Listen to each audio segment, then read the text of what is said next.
Interface Video, in cooperation with Fairfield Federal, presents Fairfield Today.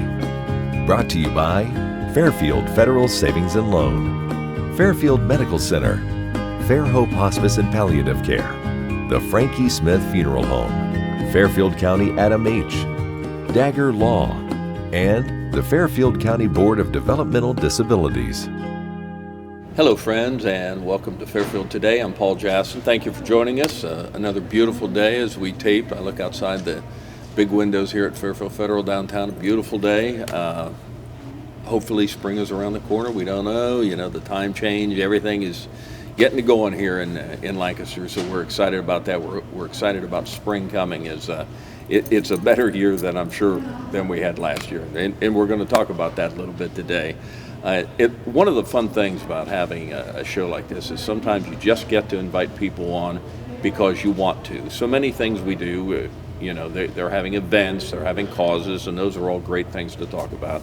But every now and then you just get to have someone on because it's fun to do, and I think that'll be the case here. My close personal friend Jamie Mast is with us. Jamie, thank you for joining us. Thank you for having me, and anything to do with fun, I'm all about that. and that's why I'm having you on. You're a fun girl. If we have to be serious, I'm out. And if anyone recognizes the last name, and I'm sure almost everyone does that sees this program, her dad, Jimmy, probably legendary status, much of it on his own, but much of it because of her, too. She's kept that alive with her little weenie wagon out there and selling everything all around town, big wrapped around stuff at the fair. I mean, whenever you see it, it's like people have never eaten a hamburger before. When they eat yours, they say, this is amazing. I'm sure it's been fun for you to keep all the good things about your dad alive. Well, let me start off by saying today would be his 101 birthday. I did see 101 years. That's amazing. I know. And when he allowed me to bring the sandwich back in '89, of course, he thought I was crazy. And I'll be honest with you, I was 32, so I'd never had a Jawbreaker because in '57, which is when I was born, I didn't eat Jawbreakers. You didn't get a big sandwich like that when you were a kid. So I'd never had a Jawbreaker till I was 32. And when I said I wanted to bring it back to the fair, he truly thought I'd lost my mind. I'm surprised at that. I think he'd be, wow, she's just kind of keeping my stuff alive. Do you know, my dad lacked confidence in this one area. He was always afraid of the big guys. Oh, yeah. He was afraid of they were just coming in. The big box stores. Yeah. BBF was here, McDonald's was coming in, Burger King, Burger Shop, and he ran scared. And so of all the restaurants that he had, I think we counted a total of 13 throughout Lancaster. Jimmy's Jawbreaker is the one that people remember. That's the one. And what besides the food and the car hops, which is in the 60s when I grew up and I was just evolving into that. The other thing I remember was in the 60s, mid-60s, that's the one thing about guys in my age that grew up in the 50s and 60s, we had the best cars ever. You did. And if you wanted to see a hot car in Lancaster or even Fairfield County, just sit in Jimmy's parking lot and everybody would cruise through there. It was part of a route. You get down to the new Plaza Shopping Center, come back, go through Frisch's, come back, and then go down. You could turn left on Memorial Drive and then go down to the BBF right there. And that's where all the people went. If you wanted to be seen or have your car seen, that was the place to be. Oh, well, for sure. And again, I missed that era because I was born in '57, but I remember my dad's, my dad's restaurant, and my brother and I spent a lot of time in there as little people. His cooks and everything treated us like little queens and kings. I bet. But we would sit in there and smoke little match cigarettes at the table because everybody could smoke back then, you know. Yeah. And of course, again, I never had a Jawbreaker, but I remember the kids cruising, and my older brother Nick, that was his thing to do. So I tell you today, even in this era, this change of our crazy world, the 50s are still it. People still talk about it. Yep. If I cater anything, it's always a 50s themed party. Yep. So I get to live that over. And Shane's gonna scroll through some pictures here. You brought several nice memorabilia things of you with your dad and opening the restaurant in 1953, all great reflections of the past. Is it kind of a romantic time for you? Do you think of it as, like you say, when your parents own a restaurant, you're the queen or king in the restaurant, because you're just a little kid in awe of everything, and your dad runs everything, and so you get to be there. But it was such a cool time back then. It was, and again, I didn't realize it until I was older how cool it really was, because when your parents are in the restaurant business, you live to the beat of a different drum. You're not an 8 to 5. Dad doesn't come home at 5 o'clock and sit down and leave it to Beaver kind of dinner. Sometimes he's just leaving at 5 o'clock. Yes, or leaving at 8 o'clock. Yeah. And so, and I know this to be factual for myself, and one of the reasons that I finally decided to retire is you spend 16, 18 hours a day in a restaurant for little to no gratification, except when somebody walks up and says, that was the best burger I've had today, or that was the best pizza that I've ever eaten in my life. It's instant gratification when you're in the food business. Well, and now you have like your own Jawbreaker wagon. Like I say, you're taking it around. Of course, it's one of those legendary places at the fair. I mean, people can get it around town. You're around town at various places, but when you're at the fair, it's like they've never seen a hamburger before, or they can relive that moment in their life. People romanticize a bit and say, oh, that smell, that sauce, that everything. That's when I was sat in that car and watched everybody come through on Route 33. Yeah, that's very true. This will be my 34th year. We skipped a fair because of COVID, but this is the 34th year I've had the Jawbreaker trailer. Got a great location. Yeah, we sure do. The first one we had, the lines were too long. The other concessionaires complained, and we didn't go back the next year because of that. And then John Moore, who, he's gone now, but ran the amusements. And he went to a board meeting, got me back in there, and they said, you're down by the cattle barn. And I said, great. I want to be away from everything else. I don't want my lines to be long. I don't want people complaining. I don't want the other concessionaires angry. And so we, are down there, and we love it. And the lines get as long as we want. And honestly, sometimes they do get to be an hour and a half. And I just simply tell people that's, the game. And they know that going in. Yeah. People are used to waiting now if it's necessary. But you know what they tell me is, we know you're out and about all year, but we wait for the fair. This is the tradition. We want the Jawbreaker, the original Jimmy's Jawbreaker at the fair. And I'm like, okay, if you want to wait. The two places I recognize what you're saying here is your place, and then during Lancaster Festival, when behind us they have the festival for that week it's here. They have about 4 or 5 food vendors right here behind us on Broad Street. And it's like people have never seen a Madison fish sandwich. Exactly. I mean, I don't know how many people he gets in the restaurant on a daily basis, and I hope it's a lot. But it's amazing to see that. It's like you know he has a store here. You can go there anytime. But it's just that time people really get it. Well, the tradition is Madison's and Jimmy's Jawbreaker, and of course Mike Shore has the lemon shake-up stand, and they bring in new people as people retire and go out. Yeah. And a lot of people don't understand, even with the few closings that we've read about lately, people have to retire. I mean, we don't live to be 180. 80 is a long time, And like you say, restaurant business is it's really a younger man's game. You don't see that many older restaurant managers anymore. Not anymore. It makes you old. I understand that. And that's really one of the reasons I wanted to have Jamie on, not only to talk about her dad's great business he had, Jimmy's Jawbreaker, there, as I remember it, on Route 33, right off the Fair Avenue corner there, just one business down. But I'm just starting to dabble a bit in Facebook. I'm certainly a novice at it, but I see Jamie's name in there so much, and it's everything positive about businesses and about doing things here in Lancaster and small, keeping things small and working out of Lancaster. And that's something you really believe.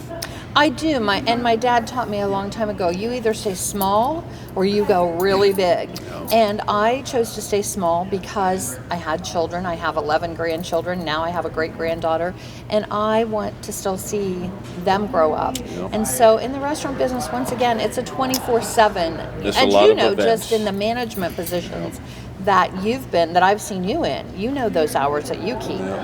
And it's very difficult to have a family and do it. Did your dad ever think about really going big? Like, there were not many franchises back then. They weren't talking about that. But did he ever think about having, because he was so successful on 33, did it ever go through his mind, well, maybe I could duplicate this somewhere, where he thought, that's just too much work?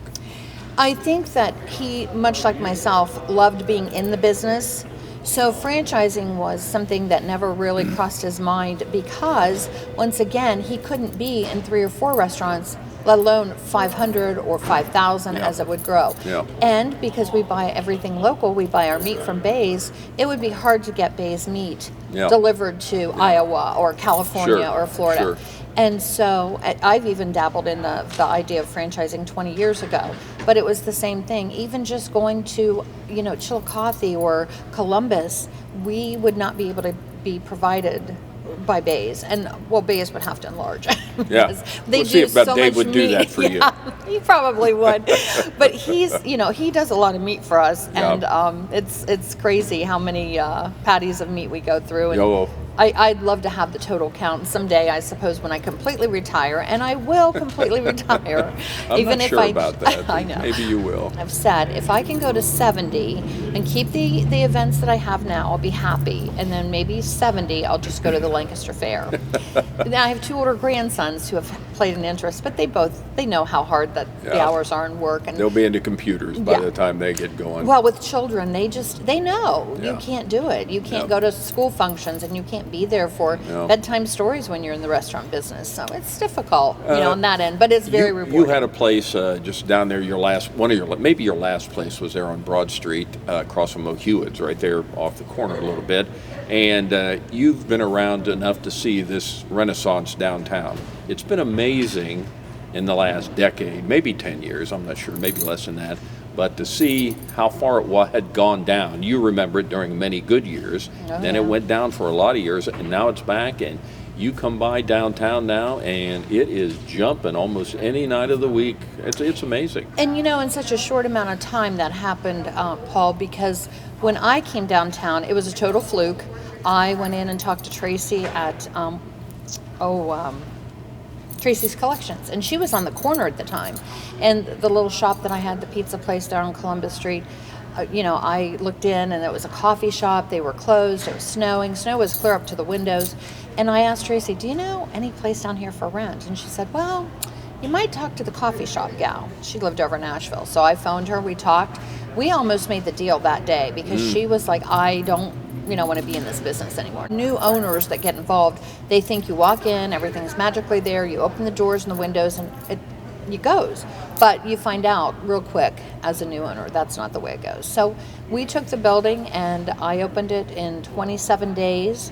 There was nothing down here at the time except for Shaw's was still here, Minute Bar, and of course Matt was getting ready to remodel, and so we had me and we had the Well opening, and we actually opened the same week. So, and we kept track of each other of remodeling and getting it together, and one of the guys would come down and eat when we actually opened. But yeah, I never imagined that we would be kind of the start of opening downtown again, because after that, everything just started, and we started progressive dinner parties, and I mean, there was a lot of negativity, that I heard. You'll never make it. It'll never happen. You won't be here 3 months. Yep.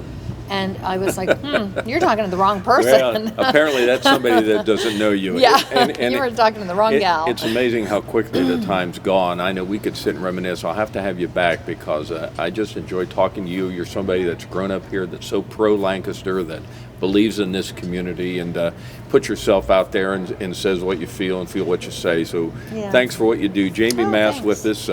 Just keep it going till a few more years. Yeah, well, as long as my little body lets me keep on going, I'll be Jamie Mast, going. like I say, heir to the legendary Jimmy's Jawbreakers. Thanks for being with us, Thanks Jamie. for having me. I Sure. appreciate it. We'll be back in just a moment. More Fairfield Today. Fairfield Medical goes the extra mile to give attention to their patients, to their guests, anybody that comes within those doors. There's no question that the staff there are all personally invested in seeing that I got the best care possible. The staff was so comforting. I felt like she was in the best hands. They basically gave me a second chance at life, and I'm going to make the most of it.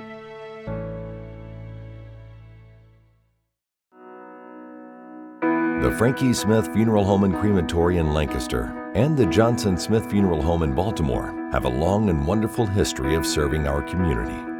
Feel free to give us a call at 740-653-0652. Stop in and see us at either of our 2 locations, 405 North Columbus Street in Lancaster and 207 South Main Street in Baltimore. respect for tradition, regard for change. Fairfield Federal. When it comes to our customers and our community, we go above and beyond to help. Our people make the difference. We were retiring from Tucson, Arizona, and we made a retirement trip out around Ohio, having decided that's where we wanted to be.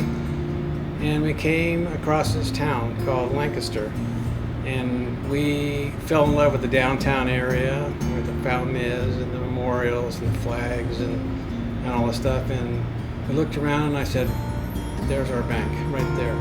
There's something to be said about a community bank in your hometown. Right. If you live in the community, you should do business in the community as much as possible. So it makes sense to bank with the community bank where you live. Fairfield Federal is the bank to be at. If you live in this town, or any town actually, you want to bank at a local home bank. And the employees are happy here, they're conversant, customer service is through the roof. There's nothing more you could ask for. Personal or business banking, whatever you need, we take it seriously because we know you do. Stop by today at any of our 3 locations and see why the difference is clear. Fairfield Federal Savings and Loan specializes in banking that revolves around you. Member FDIC, Equal Housing Lender. Hello, friends, and welcome back to Fairfield Today. Sure appreciate Jamie Mast dropping in. It's always fun to just reminisce with a person you feel like is an old friend that you've known for so many years, and she's got such rich history with her dad and certainly her life here in Lancaster, too, so we appreciate that. Change gears a little bit and get into the arts a little bit more. Our good buddy Jason Crabill's with us from Decorative Arts Center. Did you have any trouble getting down the hill today? Nothing? No ice? No, it was perfect. It's nice, wasn't it? Weather's nice. How did the Decorative Arts Center get through the winter? Was it tough up there with all the weather outside? Yeah, not too bad. Not too bad. You know, we just finished our big exhibition that ran most of last year, the Distinctly Paramount exhibit, and then took the month of January to switch some things out and do some cleanup of the space. And so we opened up again in the beginning of February, and it was, outside of the fact that people are cold and they don't always want to leave the house, the numbers were a little different, but we get that every winter. So. And I'll give you a good plug on that Paramount thing. I watched it, and I watched the rerun on WOSU. Yep. That was a wonderful program on there with the old film clips that they put in with that. I'm sure that's OSU doing all that and putting it together, but it was to see him up there in the exhibit in your place and all the things there. What a great exhibit. Randall always puts on. Yeah, Randall does an incredible job, and Randall Throp. Right, Randall Throp, and we're always grateful for WOSU to come and talk about what we're doing. One, because it lets the broader community know about us and the exhibits and things, but also it's a great record for the community of what we're doing, and is a nice way to kind of document that. And he's great on he comes across. I've had him on here, a couple times, and he's always so fun to talk to. But it was a great exhibit. Well, let's get up to here. You've got this wonderful exhibit going on. It's been going on maybe January, December. I'm not sure when, but it'll go on for another couple months. Right. Hindsight. Yeah. Tell us about that. So the show is called Hindsight: The Art of Looking Back. Yeah. And it really it opened at the beginning of February and runs through April 24th, Sunday, April 24th. And really the idea came from a conversation with one of the curators, Andrew Richmond, who has done a couple shows over the years with the Decorative Arts Center, and is a decorative arts expert and really just an incredibly knowledgeable guy. He and his wife Holly curated the show, and it came out of a conversation about this idea of the way we remember the past and the way that's documented in art and in objects. And so it's interesting kind of thought process. Yeah, right. And so that led into what does that look like? Well, so that the artists that do that tend to be folk artists, right? Tend to be technically untrained artists, but folks who are just trying to document their, what they know. So the most famous of these sorts of artists is Grandma Moses. We actually have a Grandma Moses piece on loan to us in the exhibit, but it also includes, we really tried to focus on Ohio artists. So the sort of centerpiece of the exhibit is an artist whose name is Ludi McGuffey Manahan. She's actually from the McGuffey Reader family. Sure. She grew up in McGuffey, Ohio. And she has over 100 pieces she's self-taught, and she just sort of documented life in small-town Ohio. This sort of nostalgic look back at her childhood. But she's not the only one. We have artists like Paul Patton, Harold Bayer, Elijah Pierce, and somebody I think you know, Ed Kitchen, a local. Absolutely. Just recently spoke with him on this show. Yeah, that's right. So we actually have art from Ed as well as his grandmother. Is it his grandmother? His grandmother Tella. Yep. Yeah. Who who taught him and inspired him to become an artist, I think. And so it's this nice mix of representing all of Ohio, representing artists, a diverse group of these artists that really look at memory, nostalgia, history, and then objects that go along with that. The way objects also do that. Now, what are the hours here for Hindsight? So the Decorative Arts Center of Ohio is open Wednesday through Friday, 11 a.m. to 4 p.m., and then on the weekends, Saturday and Sunday, 1 p.m. to 4 p.m. In Mast, optional if you feel like it? Yeah, I mean, we're still sort of, masks are encouraged just because we're a public space, but they are optional, and Sure. I think as we progress into the later spring, that things are changing people for the will feel- better, yeah, we hope. Yeah, yes, exactly. Now, odd you would mention Ed Kitchen. I knew I was going to have you on today, Jason. And Jason Crabill, who's executive director of the Decorative Arts Center, just 100 yards up the hill here. And so I got a hold of Ed Kitchen, who there are some things I know some things about. Art is not any of those things. So Ed is my kind of go-to guy when it comes to art because he is so knowledgeable. Okay. So I said, what would you like to have me ask Jason? So he sent me several questions here.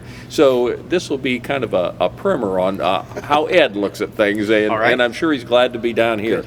How long have you been in the position as executive director at Decorative Arts Center? Great question, and I can answer this one. Okay. I've been the director at DACO, the Decorative Arts Center, since July of 2020, so over a year and a half. Of course, I came right in the middle of the depths of the pandemic, and so it's been an interesting year and a half to lead the organization. But it's been really kind of fun and exciting, in the ways that the opportunities and the way you're and pulling it challenges out that of it presents. now. Yeah, I mean, yeah. how exciting is that to see things it's so now getting exciting. back to full throttle? It's so exciting. We were closed this time last year, and so this is my first winter spring being in the community, being open to the community. And so it's been fun to kind of see what that looks like for us in terms of how people respond to the exhibits and the classes we offer and all of that. So that's been fun. What have you learned since you've been here as director of the Decorative Arts Center? Well, I've learned a lot of things, but I am not from Lancaster, right? I grew up and live in Columbus, and although I spent time as a kid coming down to Lancaster, coming down through Lancaster. Of course, I went to Ohio University, and so Lancaster before the bypass, and so Lancaster, was always a visit to and from.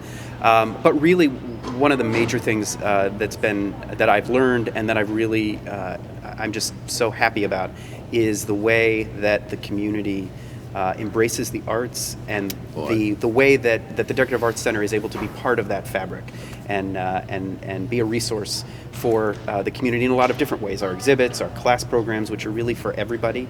We're free to the public. I think some people don't realize that. We're also in a really fancy house, and I think some people are a little intimidated by that, but we really are for the community. And so seeing how people respond to that and how people are coming back, particularly as we come out of this darker period. And I don't know if there's a moment, because like you say, we have so many great museums, people that do what you do, glass museums, other great history is wonderful here in Lancaster, and certainly Fairfield County, but certainly here in Lancaster. But if I could think one thing that really, in my mind, kind of moved the ball toward the goal line a little bit was many years ago when a bunch of women got together and saved this house called the Georgian, because it was going to be destroyed. And from that point on, it seems like history, although it's always been here. General Sherman's house was here when I was a kid in Cub Scouts, but that moment had seemed to stem the tide, and we've got to look at older places and get more in the arts here. And now we have, like I say, the Glass Museum.